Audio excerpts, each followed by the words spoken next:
반묘사, 고유명사는 날것 상태의 시다. 모든 시가 그렇듯 고유명사는 번역이 불가능하다. W.H. 오든. 최근 시단에 이름이라는 말이 유독 많아졌다. 더없이 많은 숫자들이 다시 헤아려야 하는 이름 때문에 이 물질의 이름은 부적합하다. 김언, 이 물질의 이름. 오늘 자신의 수명을 모르는 꽃은 내일 자신의 이름을 알게 된다. 김경주의 연두의 시제. 키 큰 나무들이 아이들의 머리카락을 쓰다듬으며 수만 가지 아름다운 이름들로 불러주었다. 강성은의 물속의 도시. 너는 왜 자꾸 이름으로 부르고 있나? 이영주, 우리는 헤어진다. 내 이름만이 내 전생에 마르지 않는 고해이다. 이현호의 새로 쓰는 서정시 등 이름이라는 말이 폭발적으로 등장하고 많은 시인이 이름에 대해 쓰고 있다. 이준규의 삼척, 김희강의 핀란드, 황인찬의 종로 1가에서 종로 5가까지의 종로 시리즈 등 지명, 구체적으로 고유명사도 많이 등장하고 있다. 이것은 어떤 징후인가? 이 현상을 어떻게 설명해야 할까? 이름이나 인명, 지명에 쏟아지는 관심을 어떻게 이해할 수 있으며 여기에는 어떤 문학적 움직임이 있는 것일까? 사실 이름이나 인명은 아니더라도 고유명사는 이전에도 덜어 쓰였다. 신동엽의 금강이나 김용택의 섬진강은 대표적이다. 이성복의 남해 금산, 장정일의 길 안에서의 택시 잡기, 곽재구의 사평역에서도 떠오른다. 하지만 이전의 고유명사의 호명과 최근의 현상들 간에 어떤 편차가 있는 것 같다. 전에는 고유명사가 시인이 하고 싶은 말들을 결집시키는 역할을 한 반면 이제는 고유명사가 그런 역할을 하지 않는다. 즉, 고유명사가 핵심이 되어 내용을 밀도 있게 만들어간 쪽과 내용과 아무런 관련이 없는 채 떠다니는 차이다. 이 차이를 우선 주목하고 지나가야 할 것이다. 이름이나 고유명사는 본래적으로 설명할 수 없는 것이다. 왜 그렇게 불리는지 전혀 알 수가 없다. 또 시인이 고유명사를 차용해서 쓸 때 시인이 고유명사와 맺고 있는 관계 역시 측량할 수 없다. 다만 텍스트가 함유하고 있는 이데올로기적 요인에 의해 고유명사는 성격을 갖게 되는 것 같다. 어떤 이데올로기가 텍스트를 채우고 있을 때 고유명사가 내용을 띠는 것처럼 보이고 최근처럼 채워져 있지 않을 때에는 고유명사 역시 무의미하게 떠다니는 것으로 보인다. 다시 말하면 고유명사나 이름 자체는 시인이 설명할 수 있거나 시적으로 묘사할 수 있는 것이 아니다. 텍스트의 환경 안에서 성격 지어질 뿐이다. 사실 삼척을 종로 1가를 묘사할 수 있을까? 묘사하는 것은 엄밀히 말해 삼척이나 종로 1가가 아니라 삼척이나 종로 1가에 대해서 그곳의 풍광, 인상에 대해서이다. 이 지명은 불려 나오기는 했지만 불려 나왔을 뿐이다. 지명은 고유명사는 묘사할 수 없다. 묘사라는 말은 시에서 자주 쓰이는 말이다. 어떤 사물이나 대상을 마치 그림을 그리듯이 언어로 표현하는 것이 묘사다. 시각적 기울기이며 상대적으로 청각적으로 기울었을 때는 진술이다. 시가 묘사를 좋아하는 것은 주지하다시피 묘사를 통해 이미지를 제시하기 때문이다. 우리가 알고 있듯이 시는 언어로 눈앞에 잡힐 듯이 심상을 포착한다. 이렇게 함으로써 추상화로 기울지 않게 되고 논리와 추론보다는 감각과 현상에 의지하게 된다. 물론 이것이 시를 시답게 만드는 요인이다. 묘사의 예로 잘 알려진 김수영의 폭포를 보자. 폭포는 고든 절벽을 무서운 기색도 없이 떨어진다. 라는 구절은 폭포가 깎아지른 절벽 아래로 거침없이 떨어지는 장면이 그려진다. 폭포의 기세가 연상되고 뒤에 나오는 고매한 정신으로 적절하게 연결된다. 폭포를 선명하게 묘사하고 있으며 눈앞에 떠오르는 폭포의 위용은 폭포의 성격까지도 가늠하게 해준다. 묘사만으로 폭포의 내용이나 의미를 알 수 있는 것이다. 묘사의 중요성은 이렇게 시에서 아무리 강조해도 지나치지 않다. 하지만 모든 시들이 묘사에만 전적으로 충실한 것은 아니다. 묘사가 언제나 모든 상황을 이끌어가는 것도 아니다.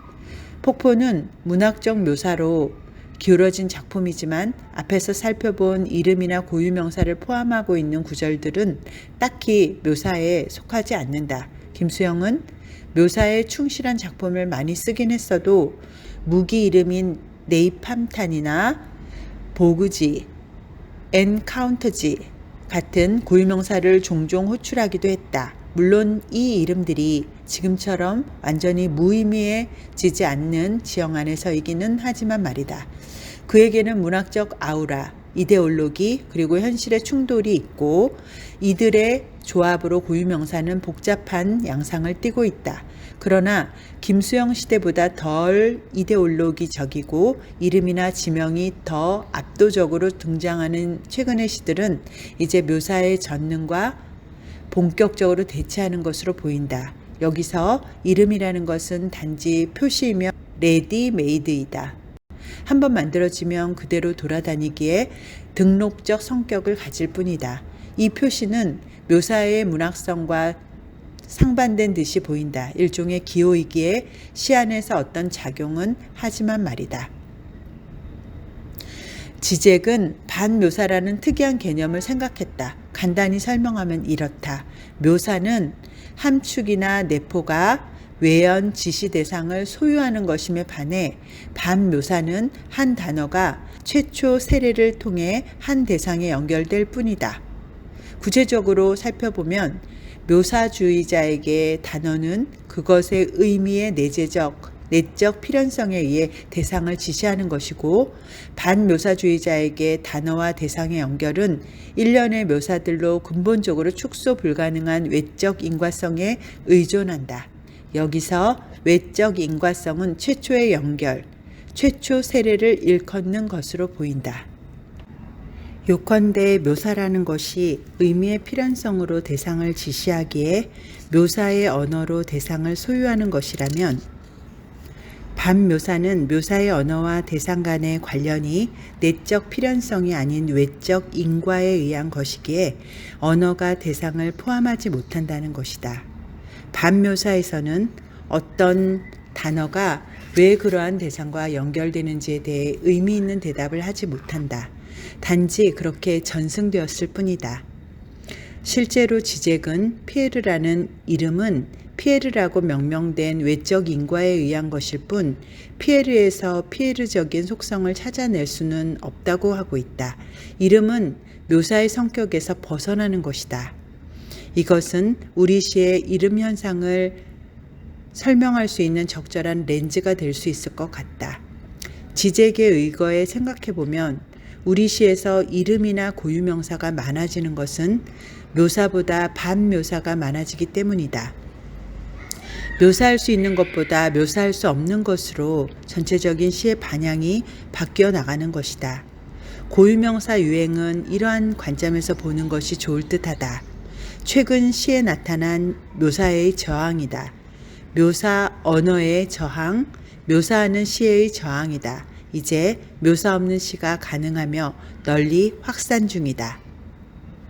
이중규의 삼척. 삼척은 삼척, 삼척은 삼척, 삼척은 삼척, 삼척은 삼척, 삼척은 삼척, 삼척은 삼척, 삼척은 삼척, 삼척은 삼척, 삼척은 삼척, 삼척은 삼척, 삼척은 삼척. 삼척은 삼척, 매미는 흔들리고 삼척은 삼척, 너는 위에서 아래로 떨어지고 삼척은 삼척, 케이크를 잘라 삼척은 삼척, 왜 전화 안 받니? 삼척은 삼척, 잔을 들어라 삼척은 삼척, 술이나 저 삼척은 삼척, 방 있어요?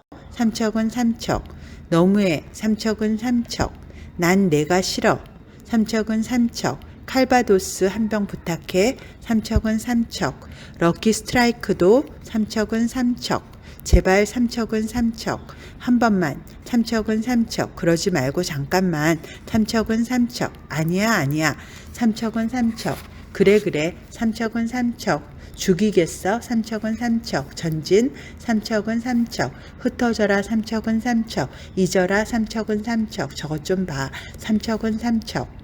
매미가 추락하는군 삼척은 삼척. 저 비를 좀 봐. 삼척은 삼척. 바다에 가자. 삼척은 삼척. 바다에 가자. 삼척은 삼척. 돌아가고 싶지 않아. 삼척은 삼척. 너는 시를 쓰고 있니? 삼척은 삼척. 너는 시인이 되었구나. 삼척은 삼척. 삼척은 삼척. 삼척은 삼척. 풀무치 잡으러 가자. 삼척은 삼척. 삼척은 삼척.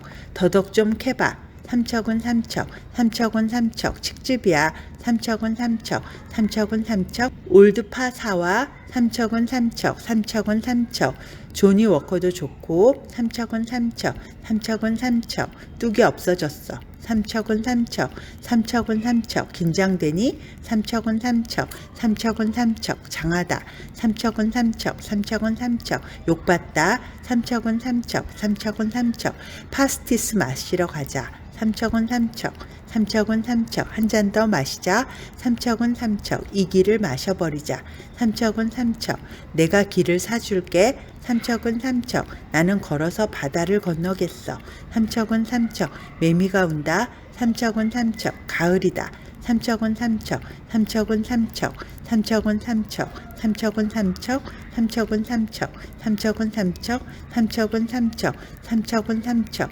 삼척은 삼척. 삼척은 삼척은 삼척은 삼척은 삼척은 삼척은 삼척은 삼척은 삼척은 삼척은 삼척은 삼척은. 이준기의 시는 고유명사 삼척을 쉴 새 없이 부르는 것으로 되어 있지만 삼척을 묘사하는 것은 결코 아니다. 요컨대 이 시는 삼척에 대한 시가 아니다. 삼척은 의미도 없고 내용도 없고 기호로 떠다닌다. 마치 주문처럼 호흡처럼 동원될 수 없고 그 자체로만 오직 삼척이라는 말로만 존재한다. 그 위에 아무것도 더 씌울 수 없는 날것 상태의 시다. 삼척은 반묘사가 무엇인지를 즉석에서 보여준다. 바로 반묘사가 시가 되는 현장이다. 중요한 것은 이와 같은 시의 출현이 단지 수사상의 변화라기보다는 현대시의 변천의 일환이라는 점이다.